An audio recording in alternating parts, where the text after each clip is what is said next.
तो आप inverse trigonometric function में हम आपको बताने वाले हैं कि कास इनवर्स एक्स का मुख्य मान यानी प्रिंसिपल वैल्यू क्या होता है और मुख्य मान शाखा परिसर यानी range of principal value branch of cos inverse x क्या होता है। अब इसको बहुत डिटेल में पढ़ चुके हो, मैं सिर्फ दो ही बातों पे फोकस कर रहा हूँ, प्रिंसिपल वैल्यू यानी मुख्य मान और प्रिंसिपल वैल्यू ब्रांच रेंज, दो चीज़ों पर फोकस करता हूँ क्योंकि लड़के अक्सर इसमें बहुत कंफ्यूज होते हैं कि है क्या चीज़। क्यों कंफ्यूज होते हैं? आप कास इनवर्स एक्स की बात कर रहे हैं, इनवर्स ट्रिग्नोमेट्रिक फंक्शन कास इनवर्स एक्स की बात हो रही है, माना इसको हम लिख लेते हैं y equal to cos inverse x, इसी को एफ एक्स भी कहते हैं, फंक्शन ऑफ एक्स।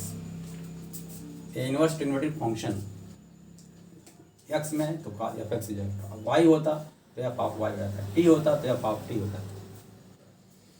आप ये भी जानते हो कि कास इनवर्स एक्स का डोमेन माइनस क्लोज इंटरवल -1 होता है। तो हम जानते हैं कि कास या लिख सकते हैं कास इनवर्स एक्स एक ऐसा फलन है, एक ऐसा फलन है जिसका प्रांत यानी domain equal to closed interval -1, यही साइन इनवर्स एक्स का भी होता है, ठीक। तथा परिसर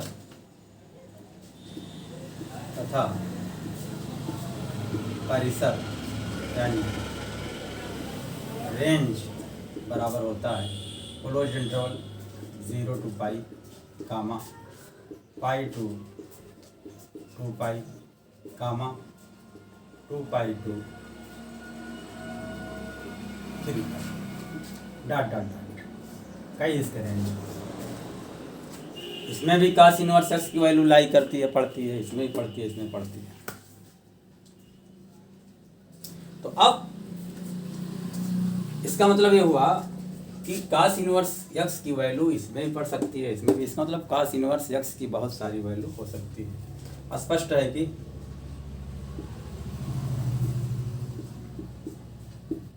कास इनवर्स एक्स के अनेक मान होते हैं।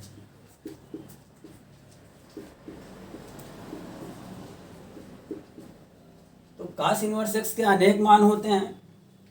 कुछ मान इस क्लोज इंटरवल में आएंगे, कुछ मान इस क्लोज इंटरवल में आएंगे, कुछ मान इस क्लोज इंटरवल में, कुछ आगे और आ सकते हैं। तो अब डोमेन के अंदर कोई संख्या लेंगे, उस संख्या के लिए कास इनवर्स का वह मान यानी कास इनवर्स का मान तमाम आएंगे, लेकिन वह मान जो इसके अंदर लाई करेगा, इसके अंदर पड़ेगा, उसी को principal value of cos inverse x यानी कास इनवर्स एक्स का मुख्य मान कहेंगे। बात समझ आ रही है? क्या हमने कहा कि क्लोज इंटरवल -1 में कोई संख्या लेंगे, उस संख्या के लिए कास इनवर्स के मान कुछ भी आ सकते हैं, तमाम संख्याएं इसमें ले सकते हैं। तो कास इनवर्स की वो वैल्यू जो इसके अंदर पड़ेगी, भाई जाहिर सी बात कास इनवर्स की वैल्यू इसमें भी आ सकती है, इसमें आ सकती है, किसी में आ सकती है, लेकिन वो वैल्यू जो इसमें पड़ेगी उसी वैल्यू को प्रिंसिपल वैल्यू या मुख्य मान कहते हैं। और चूंकि वो वैल्यू इसमें पड़ रही है तो प्रिंसिपल वैल्यू हो गया। तो इस ब्रांच को, इस क्लोज इंटरवल को हम कहेंगे प्रिंसिपल। प्रिंसिपल माने मुखिया, क्योंकि बहुत सारे हैं तो ये मुख्य मान कहलाता है, प्रिंसिपल वैल्यू ब्रांच, या इसी को range of principal value branch, यानी इसी के अंदर जो पढ़ेंगे। क्लियर? तो लिखेंगे -1 तथा 1 के बीच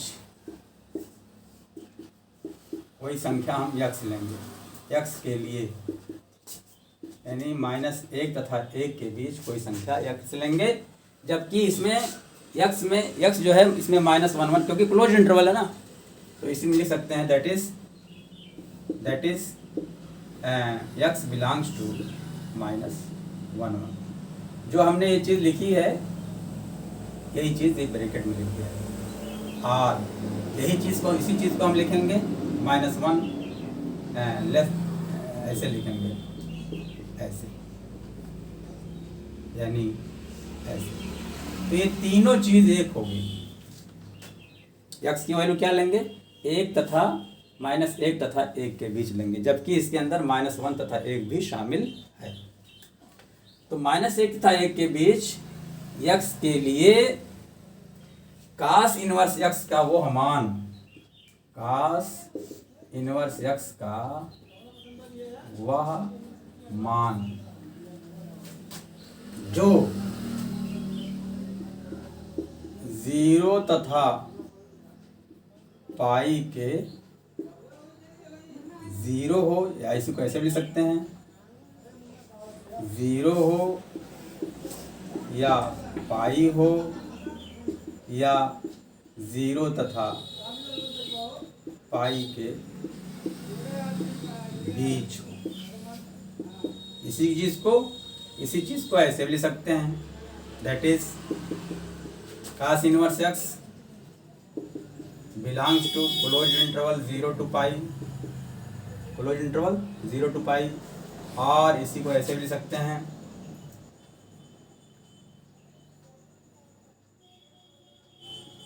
और इसी को ऐसे भी लिख सकते हैं,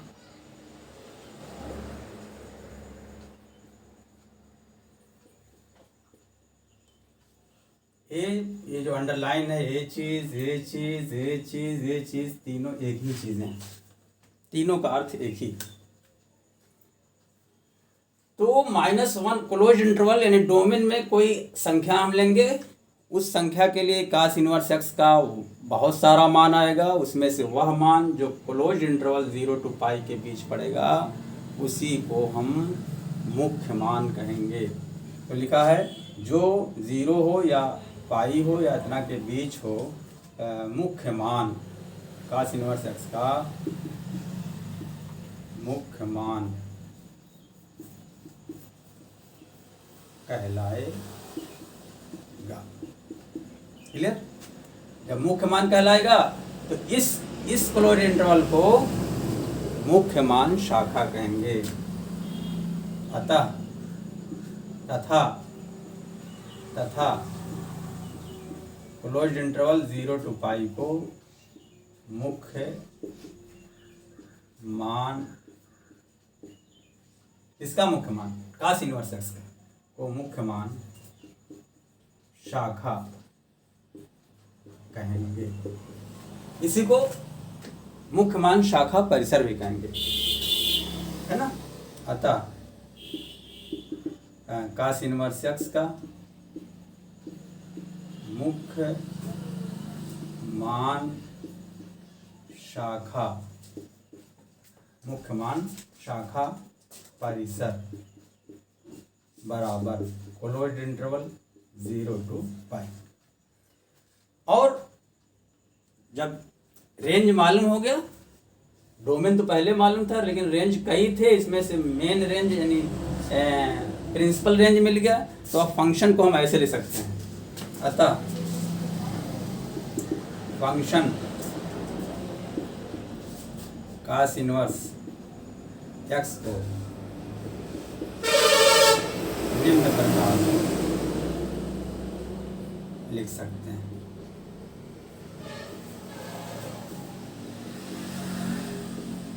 क्या हो जाएगा? यानी cos inverse of cos inverse from closed interval -1 to 1 from cos inverse from इतना टू क्लोज्ड इंटरवल 0 to पाई। क्लियर? तो आई होप कि आपका inverse integrated function cos inverse x का प्रिंसिपल वैल्यू ब्रांच क्या होता है और range of principal value branch क्या होता है, ये बहुत ही क्लियर हो गया होगा, जिससे आपको इस पर बेस्ड क्वेश्चन को सॉल्व करने में आसानी होगी। ठीक।